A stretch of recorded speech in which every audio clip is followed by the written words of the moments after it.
అంశం గుర్తుంచుకోండి. 7 M's 7 Mలో marriage అనగానే ఎం. సో మ్యారేజీలో కూడా 7 Mలు ఉంటాయి.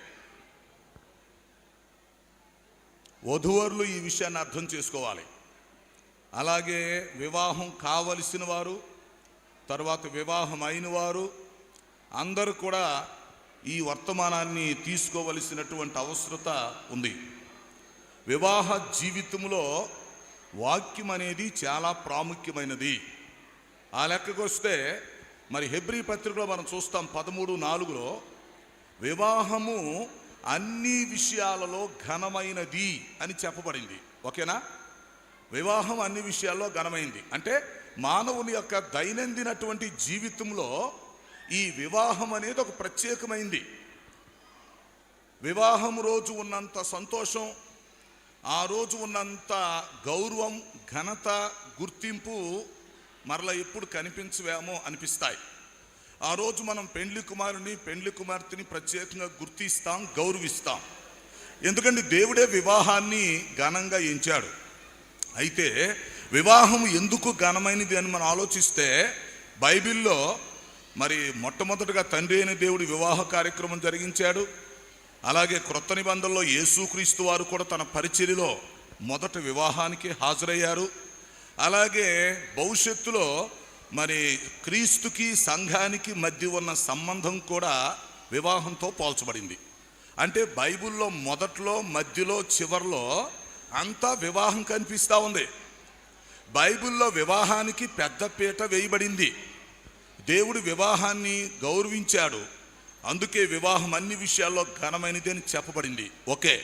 ఒక మాట, అసలు వివాహము అంటే అర్థం ఏంటి? చిన్న అబ్రివేషన్ చెప్తా. వివాహము 4 అక్షరాలు. దీన్ని మీరు గమనించాలి. వి అంటే విడివిడిగా ఉన్నవారిని, వా అంటే వాక్యముతో కలిపి, హా అంటే హత్తుకునేటట్లుగా, ము అంటే ముడివేయట. మంచి అర్థం. విడివిడిగా ఉన్నవారిని వాక్యముతో కలిపి హత్తుకునేటట్లుగా ముడివేయట.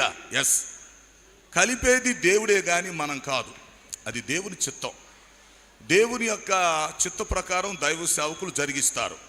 సరే, ఇంతకీ అసలు ఈ వివాహాన్ని ఎందుకు మనం ఘనమైనది అంటున్నామంటే ప్రియులారా, ఎందుకు దీన్ని ఘనంగా ఎంచుతున్నామంటే ఇందులో 7 M's. ఈ మ్యారేజీలో 7 Mలు ఉన్నాయి. వాటిని క్లుప్తంగా నేను చెప్పి ముగిస్తా, మీరు అర్థం చేసుకోండి. వీటిని మీ జీవితంలో గుర్తుపెట్టుకోవాలి. మనమందరం అర్థం చేసుకోవాలి. దేవుడి వివాహాన్ని ఎందుకు ఈ విధంగా ఘనంగా ఎంచాడు, లేక పరిశుద్ధ గ్రంథంలో దీనికి ఎందుకు ఒక గొప్ప స్థానం ఇవ్వబడింది, ఈరోజు ఎందుకు ఇంత హుందాగా దీన్ని జరుపుకుంటున్నామంటే గమనించండి. 7 Mలో సింపుల్గా చెప్తాను. మొట్టమొదటిది ఏంటంటే మనందరికి తెలుసు, marriage is A made in heaven. So marriage యొక్క ఈ మేడ్ అనేది దేవుడు తయారు చేసింది. Marriage made by God. So ఎందుకు ఇది ఘనమైందంటే నెంబర్ 1, ఇది దేవుడు తయారు చేశాడు, దేవుడు ఏర్పాటు చేశాడు, దేవుడు డిజైన్ చేశాడు. అది మనకు తెలిసి ఉండొచ్చు, తెలియకపోయి ఉండొచ్చు. అనాది కాలంలోనే దేవుని యొక్క ప్రణాళికలో పలానా వ్యక్తికి పలానా వ్యక్తిని ఇలా మనం మ్యాచ్ చేయాలని చెప్పి దేవుడు నిర్ణయించి పెట్టాడు. అది దేవుని అనాది కాలపు సంకల్పం. ఈరోజు ఒక పురుషుడుగా, స్త్రీగా, పెండ్లి కుమారుడుగా, పెండ్లి కుమార్తెగా మనం చూడొచ్చు. కానీ అది దేవుని యొక్క ఏర్పాటు, దేవుని యొక్క డిజైన్, దేవుని యొక్క మ్యానుఫ్యాక్చరింగ్ అది. సో ఇక్కడ మనం అర్థం చేసుకోవాల్సిన విషయం ఏంటంటే ఈ మ్యారేజ్లో ఉన్న మొట్టమొదటి ఎం ఏంటంటే మ్యారేజ్ మేడ్ బై గాడ్. ఇది దేవుడు తయారు చేసినటువంటి వ్యవస్థ. ఎస్, మొట్టమొదటి వివాహాన్ని దేవుడే జరిగించాడు కాబట్టి ఇప్పటికీ కొన్ని కోట్ల వివాహాలు జరుగుతూ వస్తున్నాయి. ఆ రోజు నుంచి ఈ రోజుకి కోట్ల సంఖ్యలో వివాహాలు జరుగుతూ వస్తున్నాయి. ఎందుకు? ఇది దేవుడు ఏర్పాటు చేశాడు కదా. అందుకనే వివాహం అనేది దేవుని చిత్తానుసారంగా, వాక్యానుసారంగా జరగాలి. ముఖ్యంగా పరిశుద్ధ వివాహం అనేది ఇంకా స్పెషల్. పెండ్లి కుమారుడు, పెండ్లి కుమార్తె ఇద్దరు కూడా మరి మంచి విశ్వాసులు దైవభక్తి కలిగిన వాళ్ళు కనుక ఇది ఇంకా సంతోషదాయకం. సో ఇక్కడ 7 ఎమ్మలు మీరు గుర్తుపెట్టుకుని చాలు. Number 1, marriage made by God. Number 2, ఈ marriage is a mystery. Marriage అంటే ఏందనుకుంటున్నారు? అదొక మిస్టరీ, మర్మం. అది మనుషులకు అర్థం కాదండి. ఒక పురుషుడు ఒక స్త్రీ అంతకుముందు ఒకళ్ళకొకళ్ళకి తెలియదు. కొన్నిసార్లు పరిచయాలు కూడా ఉండవు, ఒకళ్ళ ముఖం ఒకళ్ళు చూసి ఉండరు. అలాంటి వాళ్ళు కలిసి లైఫ్ లాంగ్ కలిసి ఉండటం అంటే it is a mystery, it's not ordinary thing. So marriage is a mystery. Second ఎం, అదొక మిస్టరీ, దేవుడు ఏర్పాటు చేసిన మర్మం. మొఖాల పరిచయాలు లేకుండా వేరు వంశాలు, వేరు ప్రాంతాల వాళ్ళు ఒకటవటం అనేది, లేక భార్యాభర్తలు ఇద్దరు ఏక శరీరముగా చేయబట్టం అనేది, వారు లైఫ్ లాంగ్ కలిసి ఉండటం అనేది అది మిస్టరీ కాదా? సో అర్థం చేసుకోండి. అందుకని దేవుడు కూడా ఏం చెప్పాడు వాక్యంలో అంటే, భార్యాభర్తలు ఇద్దరు వారు ఇద్దరుగా కాక ఏక శరీరమై ఉన్నారు అని చెప్పాడు. కారణం ఏంటంటే దిస్ ఇస్ ఎ మిస్టరీ. కాబట్టి భార్యాభర్తలు చూడటానికి ఇద్దరు వ్యక్తులు కానీ దేవుని దృష్టిలో ఇద్దరు వ్యక్తులు కాదు. వారిద్దరు ఏక శరీరమై ఉన్నారు, వారిద్దరు ఏక మనసు కలిగి ఉంటారు. ఫర్ ఎగ్జాంపుల్సే, ఇప్పుడు ఒక పేపర్ తీసుకోండి. ఈ మిస్టరీ అంటే మీకు చెప్తా, భార్యాభర్తల మిస్టరీ. ఒక పేపర్ తీసుకోండి, పేపర్కి మీకు 2 పేజీలు కనిపిస్తాయి, 2 sides, 2 పేజీలు కనిపిస్తాయి. కానీ 2 పేజీలు విడదీయటం ఎవరి వల్ల కాదు. 2 పేజీలు ఉన్నాయి వాస్తవానికి, కానీ 2 పేజీలు మీరు విడదీసి చూపించండి, మీ వల్ల ఇద్దాము. ఒకే paper 2 pages. That is mystery, that is marriage. So మొదటిది ఇది దేవుడు ఏర్పాటు చేసింది అయితే, రెండవది మ్యారేజ్ ఇస్ ఎ మిస్టరీ. ఇదొక మర్మం. ఈ రోజుల్లో ఒకళ్ళకొకళ్ళు పరిచయం లేకుండా మరి కలిసి కాపురం చేసుకుంటున్నారంటే, మరి భార్యాభర్తలు కలిసి మరి జీవితాంతం ఉంటున్నారంటే కలిసి, నిజంగా అది ఒక గొప్ప మర్మం కాదా? ఈ లోకంలో ఉన్న విషయాల్లో అదొక గొప్ప విషయంగా మనం తీసుకోవాలి. నెంబర్ 3, మీరు ఆలోచించండి, marriage is a miracle. Marriage is a miracle, అదొక అద్భుతం. నాట్ ఓన్లీ మిస్టరీ, అదొక అద్భుతం కూడా. నిజంగా ఇద్దరు భార్యాభర్తలు కలిసి ఒక కుటుంబం అవ్వటం, మళ్ళీ వాళ్ళకి పిల్లలు పుట్టడం, తర్వాత వాళ్ళు కలిసి ఉండడం, వారు జీవితాంతం కలిసి కొనసాగడం, ఇదంతా ఆలోచిస్తూ ఉంటే ఇందులో ఒక గొప్ప దైవ శక్తి కనిపిస్తూ ఉంది. ఇది ఒక అద్భుతం అనుకోవాలి. అందుకని ప్రమాణాలు చేపించేటప్పుడు చెప్తారు, దేవుని చేత జతపరచబడని వారు అది యథావిధిగా ఉండదని, అది దేవుని చేత జతపరిచినట్టు కాదు అని ప్రమాణాల్లో చేపిస్తూ ఉంటారు. కారణం ఏంటంటే ఇది ఒక అద్భుతం అన్నమాట. ఈ భూలోకములో దేవుడు చేసే అద్భుతాల్లో ఒకటేంటంటే భార్యాభర్తలను కలపటమే ఒక అద్భుతం. దేవుడు ఆనాడు ఆదాము హవ్వలను కలిపేశాడు. వారు చక్కగా ఈ మానవ జాతి మొత్తానికి మరి ఆది పితరులుగా ఉన్నట్టుగా మనం చూస్తాం. So marriage is a miracle. Number 4, marriage is a medical. వీటిని మీరు అర్థం చేసుకోవాలి, చదువుకున్న వాళ్ళు పట్టుకోవాలి ఈ పదాలు. మ్యారేజ్ ఈజ్ ఏ మెడికల్ అంటే ఇదొక సర్వీస్, మెడికల్. భార్యాభర్తలనే వ్యవహారం ఏంటో తెలుసునా? వివాహమైన దగ్గర నుంచి వారి జీవితాంతం కూడా మరి కష్ట సుఖాలలో, సుఖ దుఃఖాలలో, మరి ఆరోగ్య అనారోగ్య పరిస్థితుల్లో ఒక మెడికల్, ఒకరికొకరు సర్వీస్ చేసుకునే పద్ధతి ఇది. కాబట్టి భార్యాభర్తలు ఇద్దరు ఒకరికొకరు తోడు. కొన్నిసార్లు తల్లిదండ్రులు దూరం అయిపోతారు, కడుపును పుట్టిన పిల్లలు దూరం అవుతారు, ఫ్రెండ్స్ దూరం అవుతారు. చివరికి మిగిలేది ఎవరు? భర్తకు భార్య, భార్యకు భర్త. అందుకే దేవుడు ఆలోచించాడు, నరుడు ఒంటరిగా ఉండటం మంచిది కాదు, చాటి అయిన సహాయం కావాలి, ఒక సర్వీస్ కావాలి.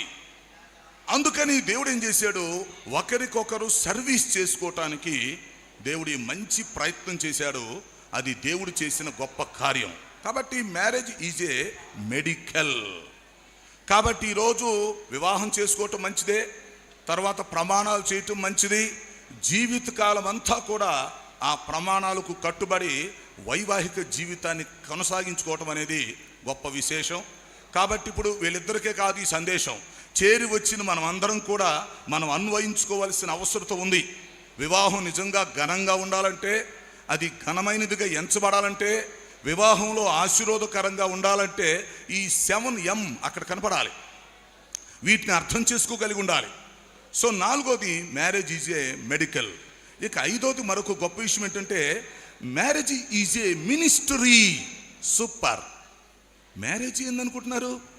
ఊరకేదో కాపురం చేసుకోవడం కాదు, లేక మేము భార్యాభర్తలం అని చెప్పుకోవడం కాదు. Marriage is a ministry. అదొక పరిచర్య. భార్యాభర్తలు ఇద్దరు కలిసి పరిచర్య చేయాలి. వారిద్దరు శారీరకంగా వాలంటరీ సర్వీస్ చేయాలి, ఆత్మీయంగా పరిచర్య చేయాలి. భార్యాభర్తలు ఇద్దరు కలిసి అటు దేవుడికి పరిచర్య చేయాలి, ఇటు సంఘానికి పరిచర్య చేయాలి, ఇటు ఒకరికొకరు పరిచర్య చేసుకోవాలి. సో ఎంత అద్భుతంగా ఉంటుందంటే మ్యారేజ్లో మిస్టరీ ఎలా ఉందో మ్యారేజ్లో మినిస్ట్రీ కూడా అలాగుంది. దేవునికి స్తోత్రం. మ్యారేజ్లో నుంచి మినిస్ట్రీ బయటికి రావాలి. మరి చిన్నబాబు ఎప్పటి నుంచో ఎదురు చూస్తున్నాడు ఒక మంచి సహకారి కావాలని. సో ఇప్పుడు వాళ్ళకి మ్యారేజ్ అయినాక వీళ్ళు ఎలా ఉండాలి? మినిస్ట్రీ మొదలవ్వాలి. క్రీస్తుతో జొత పనివారు, we are also coworkers in Christ. మేము క్రీస్తులో జొత పనివారం అని పౌలు గారు చెప్పినట్టుగా పరిశుద్ధ వివాహంలో జతపరచబడిన వాళ్ళు ముందుగా సేవకులు కావచ్చు, విశ్వాసులు కావచ్చు, ఒక మంచి మినిస్ట్రీగా ఉండాలి. భార్యాభర్తలు కలిసి మంచి మినిస్ట్రీ చేయాలి. వాళ్ళు దేవుడికి చేస్తారు, సంఘానికి చేస్తారు, సమాజానికి చేస్తారు, చివరికి ఒకరికొకరు వాళ్ళు కూడా చేసుకుంటారు. ఆ మినిస్ట్రీ అనేటువంటిది మ్యారేజ్లో నుంచి బయటకు రావాలి. అప్పుడు సూపర్. అప్పుడు వివాహం అనేది ఘనమైనదిగా ఎంచబడుతుంది. ఓకేనా? నెక్స్ట్ 6th వన్ చూడండి. Marriage is A multiplate. ఇక్కడ గొప్ప విషయం ఉంది. మ్యారేజ్ ఈజ్ ఏ మల్టీప్లే అంటే వివాహం తర్వాత ఏం జరుగుతుందో తెలుసునా? అంతా మల్టీప్లే జరుగుతుంది. విస్తరణ. ఏ విస్తరణ జరుగుతుంది సార్? ఇటు శరీర సంబంధమైన పిల్లలు వస్తారు, ఆత్మ సంబంధమైన పిల్లలు, ఇటు శిష్యులు, ఇటు స్నేహితులు, ఇటు బంధువులు, ఇటు రక్త సంబంధికులు. అదిరిపోయిద్దన్నమాట. ఒకసారి వివాహం అయిందంటే రెండు వైపులున్న బంధువులు మొత్తం కలిసి ఒక బంధువులు అయిపోతారు. రెండు వైపులున్న రక్త సంబంధికులు కలిసి ఒక రిలేషన్ వస్తుంది. ఇరు పక్షాలు ఉన్న స్నేహితులు కలుసుకుంటారు.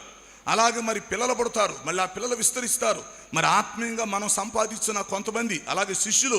సో ఇదంతా ఆలోచిస్తూ ఉంటే ఒక మ్యారేజ్లో ఈ మల్టీప్లే అనేది ఎంత అద్భుతంగా కనిపిస్తుందో అనిపిస్తూ ఉంది. అదే వివాహం లేదనుకోండి, పురుషుడు ఒంటరిగా ఉంటాడు, స్త్రీ ఒంటరిగా ఉంటుంది. ఇంకేముంది? పిల్లలు ఎక్కడి నుంచి వస్తారు? జనాభా ఎక్కడి నుంచి వస్తుంది? లేక రెండు పక్షాల వారిని మనం ఎలా కలుపుతాం? కాబట్టి మ్యారేజ్ వచ్చి ఏం చేస్తుందంటే మొత్తం మల్టిప్లై చేసి పడేస్తుంది. పెళ్ళి అవుతుంది, ఓ 4 పిల్లలు పడతారు, ఆ పిల్లలు వస్తున్నారు. లేక మ్యారేజ్ అవుతుంది, వాళ్ళ ఫ్రెండ్స్ కొంతమంది, వీళ్ళ ఫ్రెండ్స్ కొంతమంది, ఇద్దరు కలుసుకుంటారు, ఓ పెద్ద బ్యాచ్ అయిపోతున్నారు. వీళ్ళ రక్త సంబంధికులు కొంతమంది, వాళ్ళ రక్త సంబంధికులు కొంతమంది, మొత్తం కలిసిపోతున్నారు. అసలు ఎంత పెద్ద సర్కిల్ వచ్చేస్తుంది, ఎంత మల్టిప్లే జరుగుతుందో అర్థం చేసుకోండి. అందుకే ఒక గొప్ప ఫిలాసఫర్ అదే చెప్పాడు, మ్యారేజ్ ఈజ్ ఎ మల్టిప్లే అన్నాడు. కాబట్టి దేవుడు కూడా మొట్టమొదటిగా మానవుని సృష్టించినప్పుడు, ఆదాము హవ్వలను చేసినప్పుడు, వారికి పెళ్లి చేసినప్పుడు మీరు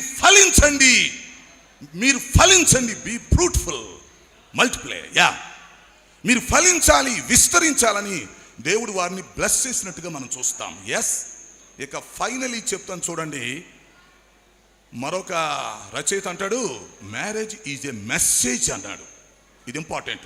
మ్యారేజ్ ఈజ్ ఎ మెసేజ్ అంటే వివాహమైన తర్వాత ప్రియులారా, ఎవరైతే పెళ్లి చేసుకుంటున్నారో ఆ పెళ్లి చేసుకున్న తర్వాత ఏమవ్వాలి తెలిసినా? వివాహం ఘనంగా ఉండాలంటే, అది ఆశీర్వాదకరంగా ఉండాలంటే, మన వివాహమైన తర్వాత ఈ భార్యాభర్తలు బ్రతికే జీవితం మిగతా వాళ్ళకు ఒక మెసేజ్ అవ్వాలి. ఈ భార్యాభర్తలు బ్రతికేటువంటి బ్రతుకు, ఈ భార్యాభర్తలు వేసే అడుగులు, ఈ భార్యాభర్తల యొక్క క్యారెక్టర్, ఈ భార్యాభర్తల యొక్క వ్యవహారం మిగిలినటువంటి సమాజానికి ఒక గొప్ప మెసేజీగా అదిరిపోవాలి. అరే పలానా భార్యాభర్తలు ఎట్టున్నారా, అలా ఉండాలరా బాబు. రే పలానోళ్ళు ఎట్టున్నారా చూడరా, వాళ్ళు పెళ్లి చేసుకున్నారు ఎట్టున్నారా, అట్టుండాలరా.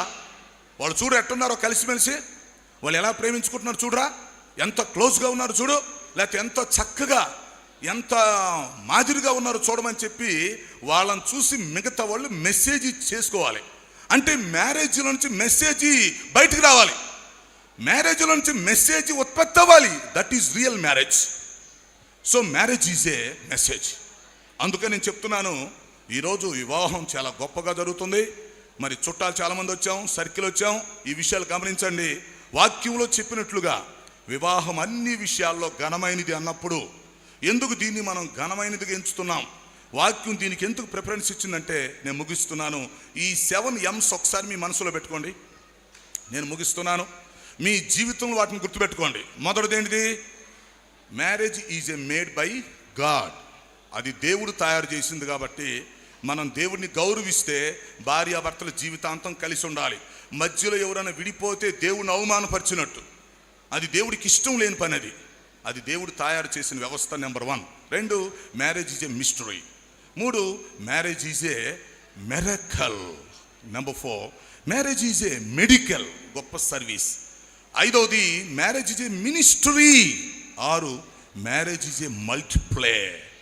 మనకు విస్తరణ తీసుకొచ్చేది, మంచి సర్కిల్ని తీసుకొచ్చేది, గర్భఫలాన్ని తీసుకొచ్చేది, మన వంశాన్ని నిలబెట్టేది, మన ఫ్రెండ్ సర్కిల్ని డెవలప్ చేసేది మ్యారేజ్. అది multiply. Finally marriage is a message. రేపు చిన్నబాబోళ్ళు భార్యాభర్తలో ఈ సమాజానికి ఒక పెద్ద మెసేజ్ ఇవ్వాలి. మెసేజ్ మనం చెప్పటం కాదు, అసలు మన బ్రతుకు, మన లైఫ్ స్టైల్, మన క్యారెక్టర్, మన జీవన సరళి ఈ చుట్టుపక్కల వాళ్ళకి, సంఘానికి, సమాజానికి ఒక మెసేజ్ అవ్వాలి. పలానోళ్ళు ఎంత బాగున్నారు, వాళ్ళు ఎంత బాగా భక్తిలో ఉన్నారు, ఎంత బాగా సేవ చేస్తున్నారు, ఆ కుటుంబం ఎంత బాగుందిరా, అరే మన కుటుంబం కూడా అలా ఉండాలరా, పెళ్లి చేసుకుంటే అలా ఉండాలరా అనిపించే అంతగా మ్యారేజ్లో నుంచి మెసేజ్ని ప్రొడ్యూస్ చేయాలి. మ్యారేజ్ మెసేజ్ని ఉత్పత్తి చేయాలి ఈ సొసైటీకి. అలా ప్రతి వివాహం చేసుకున్నటువంటి దంపతులు ఈ సొసైటీకి ఒక మంచి మెసేజ్ ఇవ్వగలిగితే సమాజం నవ సమాజంగా మారుతుంది. ఆ కుటుంబాలు క్రీస్తు కేంద్రిత కుటుంబాలుగా తయారవుతాయి. కాబట్టి భవిష్యత్తులో చిన్నబాబు, కళ్యాణ్లు ఒక మంచి కుటుంబంగా ఉండి, ఆల్రెడీ సేవ కూడా మొదలుపెట్టాడు చిన్నబాబు. వీళ్ళు మంచిగా సేవ చేయాలి, మరి దేవునికి ఉపయోగపడాలి. వీరిద్దరూ హక్కుల్లా ప్రిస్కిలాల వలె మరి బైబిల్ ఎంతోమంది పని చేసినట్లుగా దేవుని చేతిలో జొత పని వారిగా పని చేయాలని మనసారా కోరుకుంటూ, ఈ కుటుంబం ఇతరులకి ఆదర్శవంతమైన కుటుంబం ఉండాలని ఆశిస్తూ ఈ మాటలేని ముగింపు తీసుకొస్తున్నాను. ఇలాంటి వర్తమానాలు మీరు వినటానికి ఒక చిన్న మనవి, క్రీస్తు రాకడ ధ్వనిలో యూట్యూబ్లో ఎన్నో మెసేజ్లు ఉంటే మీరు తీసుకోవచ్చు. అయితే ఈ సమయాన్ని బట్టి కొంచెం మీకు గుర్తు చేశాను. సో దేవుడి వివాహ వ్యవస్థను ఏర్పాటు చేసి దాన్ని ఘనమైనదిగా ఎంచాడు గనక మనం కూడా దాన్ని గౌరవిస్తూ ఆ వివాహ వ్యవస్థలో ఆల్రెడీ వివాహం చేసుకున్న వాళ్ళు చక్కగా ఉండండి. ఇప్పుడు వివాహం చేసుకునే వాళ్ళు దేవుని ఆశీర్వాదాలు పొందుకొని ముందుకెళ్ళాలి. ఇంకా యవనస్తులు కూడా, వివాహానికి మీరు సిద్ధపడేవారు కూడా మరి మంచి ఆలోచనతో వాక్యానుసారంగా మీ భవిష్యత్తుని మీరు కట్టుకోవాలని మనవి చేస్తూ, ఆ విధంగా మన కుటుంబాలు మరి నిజ క్రైస్తవ కుటుంబాలుగా ఉంటూ ఆశీర్వాదదాయకంగా ఉండాలని మనసారా కోరుకుంటూ, వధువరులను అభినందిస్తూ, చేరి వచ్చిన మీ అందరికి కూడా ఈ సందేశం సహాయపడాలని ఆశిస్తూ మనవి చేస్తున్నాను. ముగింపు తీసుకొస్తున్నాను. Thank you.